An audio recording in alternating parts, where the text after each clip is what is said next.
Pria di depannya terpeleset dan jatuh. Jatuh langsung ke es yang sangat berbahaya. Tiba-tiba, es pecah dengan cepat. Pria itu terjun ke dalam gudang es. Dia berjuang dan berjuang. Rekan setim Paul bergegas mengambil tali. Dia membawa anjing itu turun untuk menyelamatkannya. Dia mengamankan tali. Kemudian ia menggigit tali anjing itu. Anjing itu menurunkan berat badannya. Ia berbaring di atas es. Dengan hati-hati, ia mendekati pria itu. Setengah jalan di atas es, ia tiba-tiba berhenti di jalurnya. Menjatuhkan tali pengikatnya. Tidak berani bergerak maju. Di belakangnya, Paulus mendorongnya untuk berani. Jadi, anjing itu mendapatkan kembali cengkramannya pada tali. Dan ia pun pergi. Akhirnya, dia mencapai pria itu. Dengan mulut dan kakinya ia meregangkan lingkaran tali. Di atas kepala pria itu, atas perintah Paulus, tangan kiri pria itu masih dipegang. Ia perlahan-lahan memasukkan tangan kanannya ke dalam jerak. Semuanya ada di tempat. Paul dan anjing-anjing bekerja sama. Menarik pria itu keluar dari air. Pria itu sedang sekarat. Paul mengikatnya ke kereta luncur. Badai salju Antartika telah membuat mereka bingung. Sekarang mereka hanya bisa berharap pada Berta si anjing. Paulus memberikan kata itu. Berta memimpin anjing-anjing itu berlari kencang menuju pangkalan. Akhirnya kedua pria itu kembali dengan selamat ke perkemahan. Saat ini cuaca Antartika sangat keras. Ekspedisi harus dievakuasi dengan pesawat. Anjing-anjing dirantai. Dengan putus asa mencoba membebaskan diri. Menggonggong pada pesawat yang akan berangkat. Paulus merasa tertekan. Tetapi yang bisa ia lakukan hanyalah menonton. Pesawat menghilang. Anjing-anjing turun dengan sedih. Kembali ke markas ekspedisi. Paul mengira bahwa seseorang akan diatur untuk menyelamatkan anjing-anjing itu. Tetapi tidak ada yang peduli dengan anjing-anjing itu. Ia menemukan rekan wanitanya. Dari sana, ia mengetahui bahwa paling cepat seseorang bisa pergi ke perkemahan adalah tahun depan. Paulus kembali ke kepala suku. Masih tidak ada gunanya. Ia tidak menyerah. Dia datang ke Washington untuk melamar ekspedisi Antartika. Itu disetujui. Tetapi paling cepat 6 bulan. Badai salju berhembus selama 4 hari sekaligus. Anjing-anjing itu terjebak pada tali dan tidak bisa bergerak. Seolah-olah semua orang telah kehilangan motivasi untuk bertahan hidup. Berbaring telentang di atas salju. Tiba-tiba, bendera camp menarik perhatian. Anjing-anjing sedang bergerak.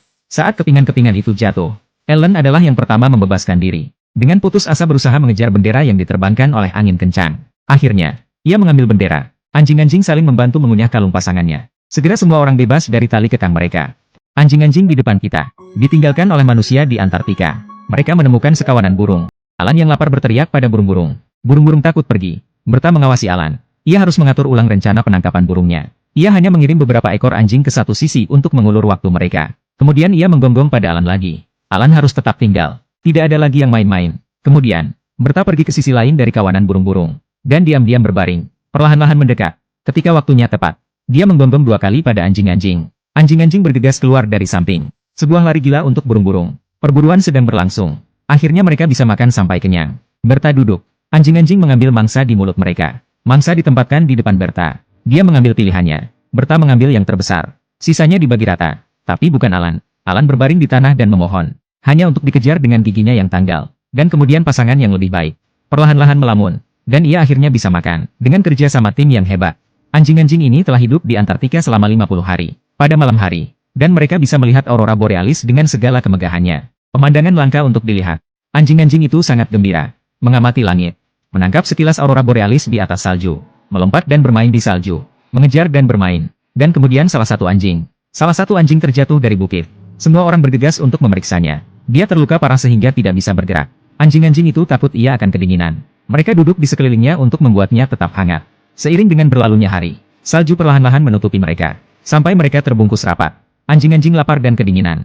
Mereka harus mencari makanan lagi. Sekarang anjing yang jatuh dari bukit itu telah mati. Kelompok itu sedih untuk pergi. Tetapi mereka memilih untuk pergi karena mereka lapar. Hanya Alan yang tidak mau menerimanya. Ia tetap berada di sisi temannya. Satu persatu, anjing-anjing itu menghilang di telan salju dan angin. Ia masih ingin tinggal sedikit lebih lama. Akhirnya, ketika Alan berangkat lagi, badai salju membuatnya kehilangan rekannya. Ia memanggil beberapa kali. Tidak ada jawaban. Ia tersesat bersama rekannya. Alan ditinggalkan oleh manusia di Antartika.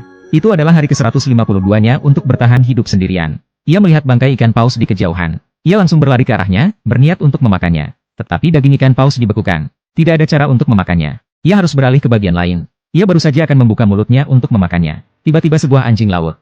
Dan keluar dari dalam paus. Dan mengusir Alan. Alan tidak berdaya. Dan saat itulah, ia mendengar panggilan dari para sahabatnya. Mereka bertukar beberapa kata. Alan merayap lagi dan menggonggong 2 kali. Kemudian ia merobek sepotong daging. Dia pergi dengan gusar. Anjing laut itu marah. Melompat ke dalam air. Dan mulai mengejar Alan melintasi es. Alan mendapatkan perhatian anjing laut. Anjing-anjing lainnya mengambil kesempatan untuk bergegas pergi untuk memakan ikan paus. Namun, anjing laut bereaksi terhadap penemuan ini. Segera, mereka berbalik dan berlari keluar dari air. Anjing-anjing itu ketakutan. Tetapi Alan tidak takut. Dia berlari dan melompat tepat di atas anjing laut dan menggigitnya. Keberanian Alan menginspirasi semua orang. Anjing-anjing mengerumuni anjing laut. Ia akhirnya diusir. Dan kami semua bisa menikmati makanan yang enak. Puluhan hari lagi berlalu. Paus-paus itu telah dimakan habis. Anjing-anjing dibiarkan memakan burung-burung laut. Kali ini, semua burung laut yang mereka tangkap ditawarkan kepada Alan. Alan memasukkan burung-burung laut ke dalam mulutnya. Memberikan makanan kepada Berta yang terluka. Alan takut ia akan sendirian. Ia berbaring di tanah bersamanya. Setelah periode waktu yang tidak diketahui, kami semua berbaring di sana di salju. Lebih banyak hari berlalu. Ekspedisi akhirnya berkumpul kembali. Kembali ke kamp tetangga. Kami masuk ke mobil salju kami. Perjalanan kembali ke perkemahan. Paulus merasa sedih melihat rantai yang terkubur di salju. Dia menariknya sedikit keluar. Menggali darah di tanah. Melihat tubuh anjing. Paulus kehilangan harapan. Tetapi saat ia menarik rantai ke atas, ia mendapati bahwa anjing-anjing lainnya telah melepaskan diri. Tiba-tiba, Paul mendengar beberapa gonggongan. Tampak di kejauhan, di ujung padang salju, Alan. Kemudian beberapa anjing lagi muncul. Anjing-anjing dan Paul saling memandang. Mereka saling memandang satu sama lain. Mereka mulai berlari ke arah satu sama lain. Akhirnya, mereka dipertemukan kembali. Tetapi Alan terus menggonggong pada Paul. Kemudian ia berbalik dan melarikan diri. Paul mengikutinya sepanjang jalan melintasi padang salju. Ia melihat Berta terbaring tak bergerak. Ia tertutup salju. Matanya terpejam. Paul tidak bisa menahan air mata. Alan sedang menonton dengan tenang. Tiba-tiba, Berta bereaksi. Perlahan-lahan mengangkat kepalanya. Dia masih hidup. Paul menggendongnya kembali ke mobil. Dan anjing yang mati. Tim memasang nisan untuk mereka. Film ini didasarkan pada peristiwa nyata. Ada sesuatu yang begitu murni tentang seekor anjing. Bahkan jika Anda meninggalkannya jutaan kali. Ketika Anda bertemu dengannya lagi, ia akan tetap berlari ke arah Anda tanpa ragu-ragu.